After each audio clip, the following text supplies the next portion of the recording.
Deep in the elven forest of Isfadar, we find ourselves trying to convince some grumpy elves that humans aren't all bad, despite us accidentally causing the most recent reason why Iswin here doesn't like humans. Iswin and his companion Eluned, besides wandering around the forest being grumphalumphiguses together, is not particularly happy that a certain gnome handed over a certain magical pebble to a certain adventurous human who, in a haze of treasure lust, may or may not have taken his grandmother's ashes and dumped said ashes into a random goblet in the tomb of her husband, following vague clues and random intuition. And that random human was totally not us. Nope, it was that kid.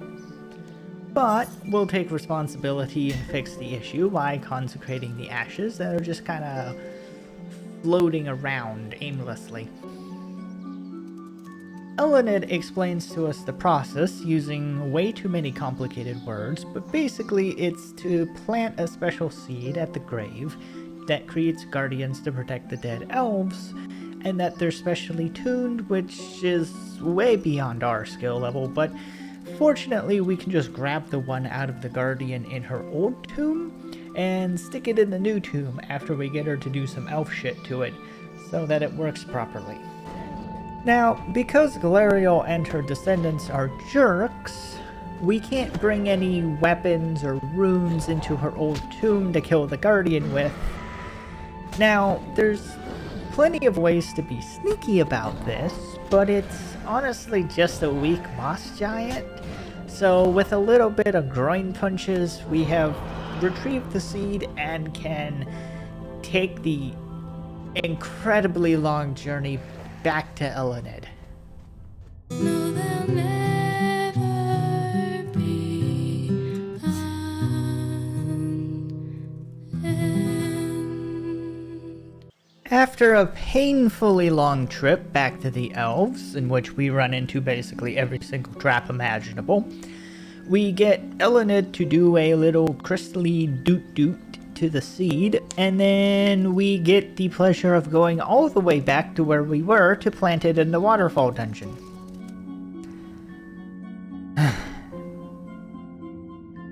Being a seed, it grows into a nice crystal tree that goes whoosh and disappears, and then we get to go back to the elves one final time, again running into basically every single possible trap that we could, and then the quest is done. Our reward is a heavily used crystal bow and the privilege of spending a lot of our very limited gold on getting it repaired. As well as the lodestone to this trap-filled maze, but that's really our little reward to ourselves.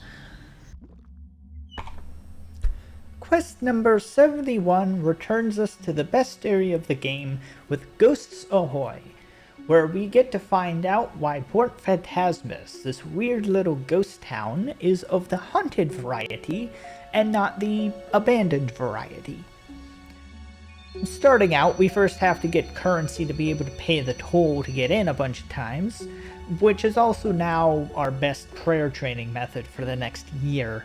Following that, we can actually start the quest by talking to Valerina, who is very unhappy that she is stuck as a ghost.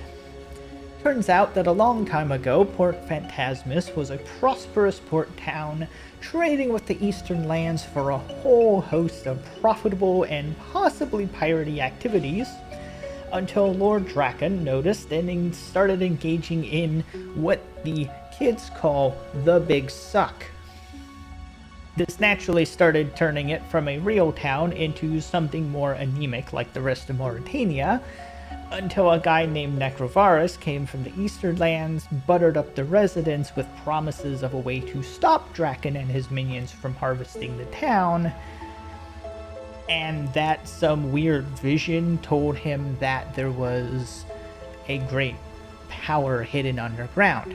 This resulted in the creation of the Ectofunctus, and instead of the population slowly being drained into husks, they instead slowly became drained into ghosts, and then trapped by Necrovarus. She wants us to talk to Necrovarus to hopefully convince him to let those who desire it to properly die. This might not go well, as he sounds like a jerk.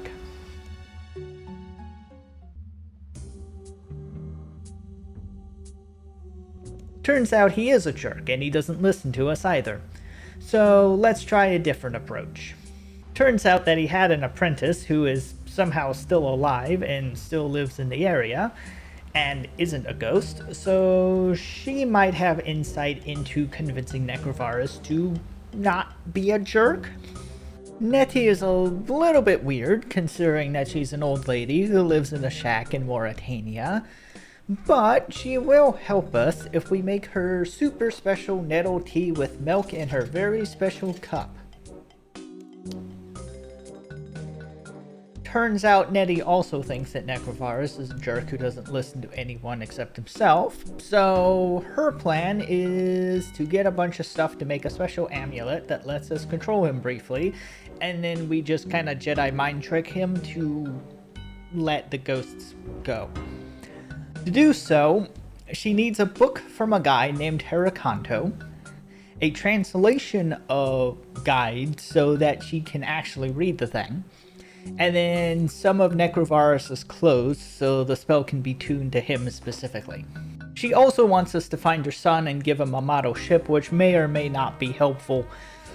Who really knows? We head off to this crashed ship that's along the coast to get the colors right on our model, and show it to this random old man who's loitering in the wreck, and it turns out that he was Nettie's son the whole time, who has been right by not only the town that they sailed from, as well as where his mom lives. But he does give us a key to get a bit of a map to find the book. The second bit of the map is just kind of sitting in this random rock on a box. And the third is being guarded by a terrifying giant lobster. But with all three pieces, we can get a complete map and head off to get the book buried in Dragotooth Isle. Yet again, pirates seem to be fond of burying things in close proximity to statues of Saradomin, and we have obtained the first thing that we need. Next up is the translation manual. Akharanu is our guy, and we'll trade the manual for a bow that has been autographed by Robin of the Boots and Hat fame, who fortunately is in the bar nearby and a bit of a gambler. So, we go and play Rune Draw, which is only the most degenerate of gambling games to grace the pits of seedy bars everywhere. Basically, we alternate randomly drawing runes worth different numbers of points from a bag until either someone draws a death rune or gives up, and then the highest total number of points wins. We have to beat Robin's ass 4 times to drive him into a staggering 100 GP debt to get the autograph. But with that, we can return to Akharanu and get the translation manual. Last is stealing some of Necrovarus's robes, in which we follow only the finest of adventure game logic to obtain. First, we get a bed sheet from the innkeeper under pretext of going to get it washed, dunk it in slime to make a very convincing ghost costume, ready to hit the town in the finest of ectoplasmic fashion. We use this disguise to assist Gravingas here with getting petitions signed to depose Necrovarus, which is easier than normal petition signing as ghosts have short-term memory issues and kind of just forget that they've already been talked to after you've talked to another ghost. With our 10 glorious signatures in hand, we can barge into the Ectofunctus and shove the petition in Necrovarus's face, in which the sheer unadulterated audacity of someone trying to depose him causes him to drop the key to his room in shock, in which we pick it up and then use it to steal his pants. Taking all of this stuff and our amulet of ghost speak back to Nettie, she does a snazzy retro dance and enchants our amulet to be able to tell Necrovarus to do whatever we want for a single command, which is to let our undead people go, in which he obliges with some reluctance. We let Valerina know that she is allowed to finally die, and the quest is complete.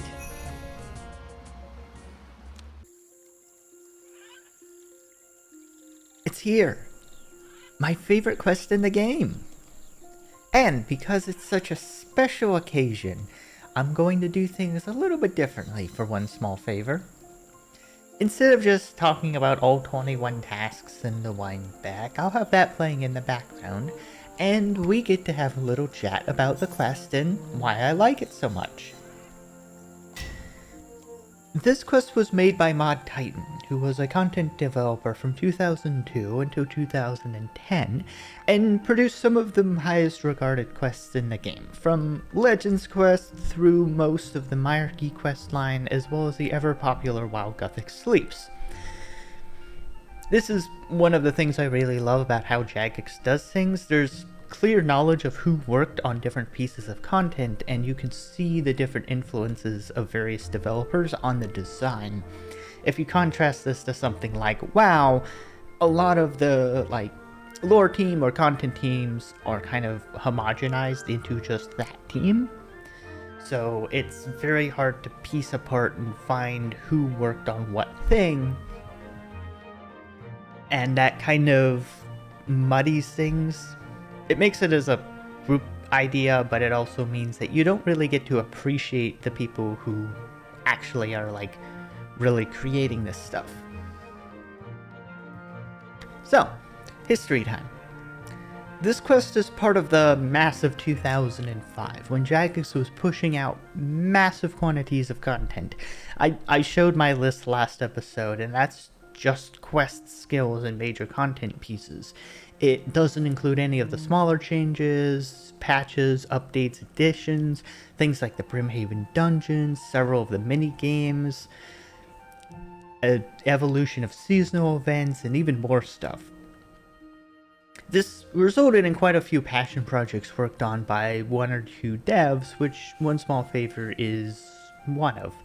The quest was designed to poke fun at your typical MMO fetch quest design, where you talk to an NPC, go to a location, pick up a thing, and return.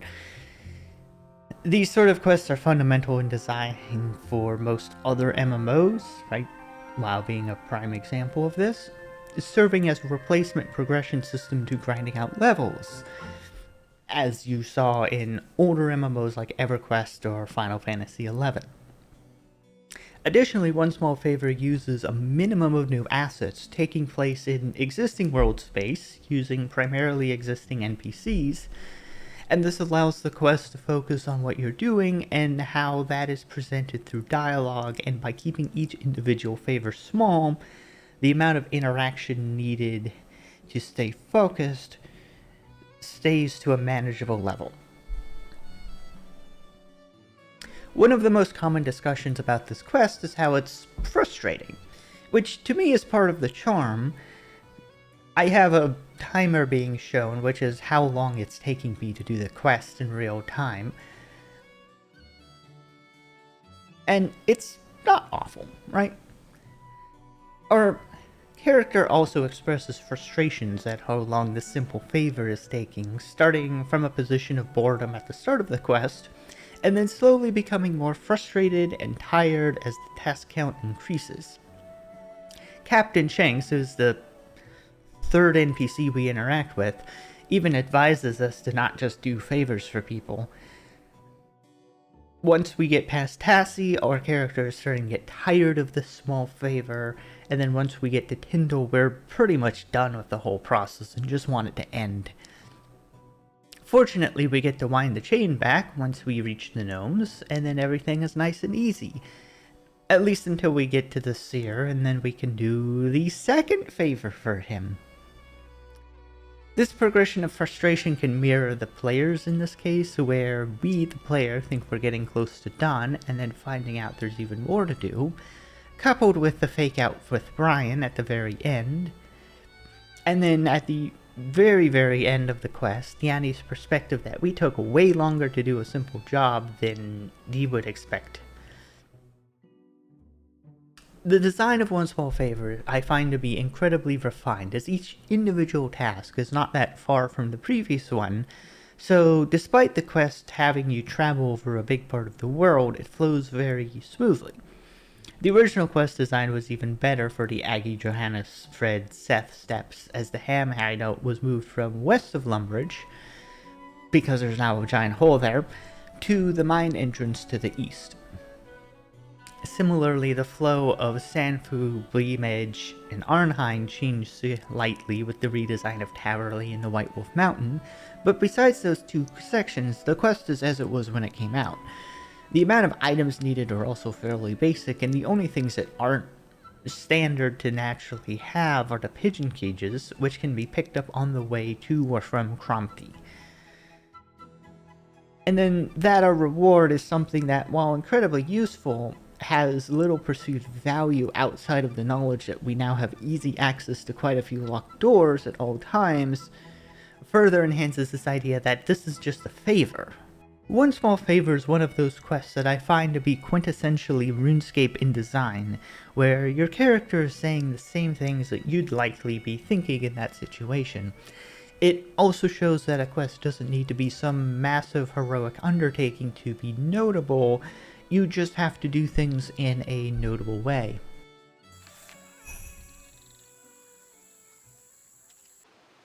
Alrighty, who wants to bludgeon stubborn people? Nobody? Tough, because the next quest is Mountain Daughter. Much like Ghosts Ahoy, before starting the quest, we have to get into the place where the quest is. Although this time, it is by casually climbing the mountain next to the guard, who is too stubborn to chase after you. Once inside, we're able to get to the chieftain to inquire why our magical list of things says that we need to talk to his stubborn ass. And we find that these guys are more insular and stubborn than normal Fremnik, which is impressive, as they are living on their own in this barren mountain because things like tools and agriculture are much too blasphemous, as nature will provide. Looking around, it seems that nature is currently providing a quarter dozen goats, some scrubby grass, and a lot of muddy rock. But he cares not about these problems, for his daughter has been missing for a while, and they have tried nothing, and they are all out of ideas. So they reluctantly let us meddle. Talking to Ragnar up by the hot spring, he informs us that Aslith used to sing by the water and he sometimes hears her voice. So having no other leads, we pole-vault our way to the middle of the spring, and lo and behold, her spirit is stubbornly haunting this little hot spring. She informs us that her father and the clan are stubborn fools who keep sticking around, and will do so until they starve to death, ignoring the perfectly prosperous village that's a short walk away. So we get to find them food that will survive up here and mend relationship with the Fremnik. First up is the relations. Hamal says that he sent a villager named Svidi to initiate a trade route a while ago, but he hasn't returned yet. Turns out that Svidi is scared that the Fremnik will kill him, but we'll go and talk to them if you secure safe passage. Brunt will give out the safe passage, but he wants us to retrieve a rock that the mountain camp's tribe stole a long time ago when they split off from the rest of the Fremniks. So we go back to the camp, sneak into the nicest tent, and do a King Solomon on the ancient rock because we know Hamal is a stubborn fool who wouldn't accept losing a rock, and that Brunt understands the concept of compromise. We return to Brunt, get our safe passage letter so that he can go and do the job he was supposed to do a while ago but didn't because he was too scared. Second is food. Jokul in the camp knows of a white pearl fruit which can grow basically everywhere, so we get to go and find that somewhere. Our leads are mountain and big ass thorns. So let's go to White Wolf Mountain because we saw a bush with big ass thorns when we were last up there. We head on over, and because we're not stubbornly tied to a specific location, we get to find the fruit, have a lovely little snack, and then we get a seed that we can plant.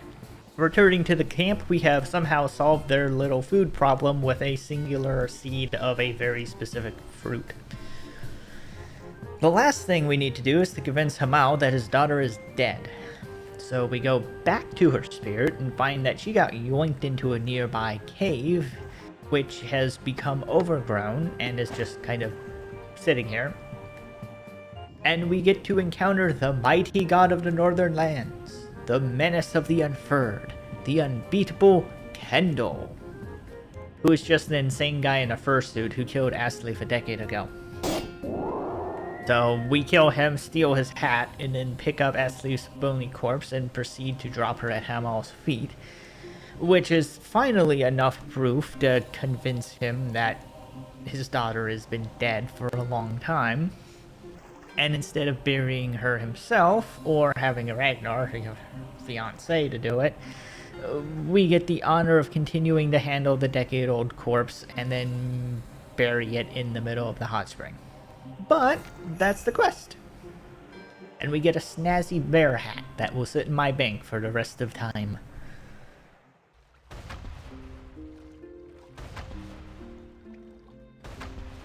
Quest number 74, we get Between a Rock, a delightful little introduction to the Celtigrim dwarves through the determined lens of Dondakin here. We find him shooting cannonballs of basically all metals at a random wall in a cave, as it turns out that this is a special magic wall that is impenetrable to basically anything that he can think of.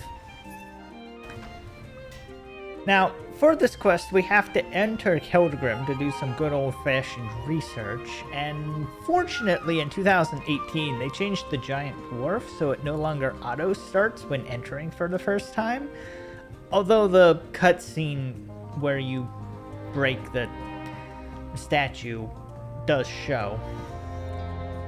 So, guess we're not gonna get that, unless I remember to save the footage. Talking to some random people, we find out we need to talk to Rolid, who used to work for Dondakin, who for some reason neglected to tell us that, which would have saved us quite a lot of wandering around aimlessly. So, Rolid is doing dwarf shit at the Ice Mountain Mine, and it turns out that he has a book that contains all of the lore about this special rock, but has somehow lost pages from it in the area, so we get to go find them. The first one is being lovingly read by the Scorpion. This one is just kind of sitting in a minecart, getting very dusty. And this last one somehow ended up in an ore rock. I don't know how that happened. We skimmed through the completed book, and it turns out that the specific random bit of special rock is actually some sort of ancient prison for some Arzenian being of Bordanzen, which sounds bad. But the important bit is that the prison is made out of yellow power stones, which sounds a whole lot like gold. So going back to Dondakin, we share this information, in which we find out while he's tried everything from steel to rune to his dwarfy boots, he has not actually tried gold for some weird silly reason, and instructs us to go make a golden cannonball. Having done that, it turns out that it's very effective, and goes right through the rock. So now he has the bright idea to shoot us through the wall, since we are about as dense as gold, so it should work. But we do need to modify the cannon to fit our adventuring-sized rear, and that requires schematics, which of course are not all in the same place, because it wouldn't be a RuneScape quest if things were where we expected them to be. Dondakin has one of them. The Dwarven lore book has another that is stuck between two pages. Korvac, a dwarven engineer, has the third piece and also is the source of this whole modified cannon shenanigans. In exchange for it, he wants a drink. No, we're not going to do it anymore. We get drinks for everybody. We're basically have our bar license at this point. We have served so many alcoholic beverages to random people who probably should not be having them. So we're not going to do it, and we're especially not going to get some weird special drink that's from halfway across the continent that requires unicorn piss in it or something absurd like that. We're not going to do it. Oh, he just wants a stout. Well, regardless. And the smithy engineer in Keldagrim has the fourth.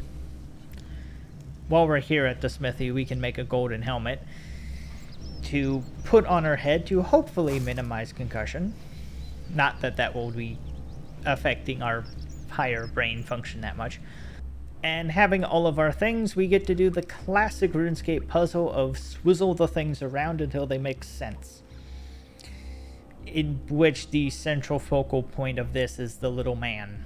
You basically put the little man back together and it makes sense. Once we have something sensible, we go back to Dondikin. He makes the necessary modifications and we can get shot out of a cannon.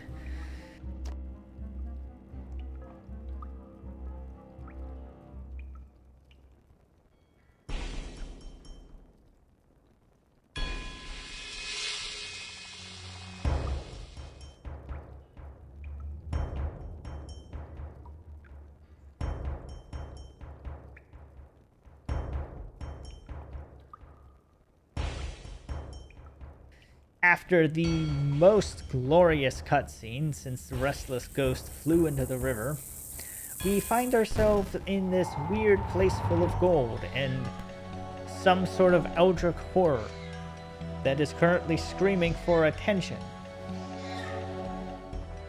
But that we can deal with that later. We have looting to do. I said we had looting to do. Yes, looting. I'm mining gold. Yes. No, I'm not going to not touch your gold. Okay, that's probably enough gold, so let's go beat up this horror and get out of here before the 30 kilos of gold that's on our head breaks our neck. It's simple enough enemy to defeat, so we just kind of leave the weird gold place, and that's our quest. And we can come back later if we ever feel like mining gold in probably the most awkward place to try to do so. Considering that there is A, no near location to really deposit, and B, we have a time limit. And that's the end of this episode.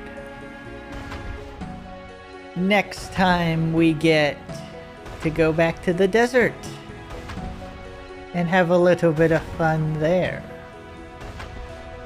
Bye bye.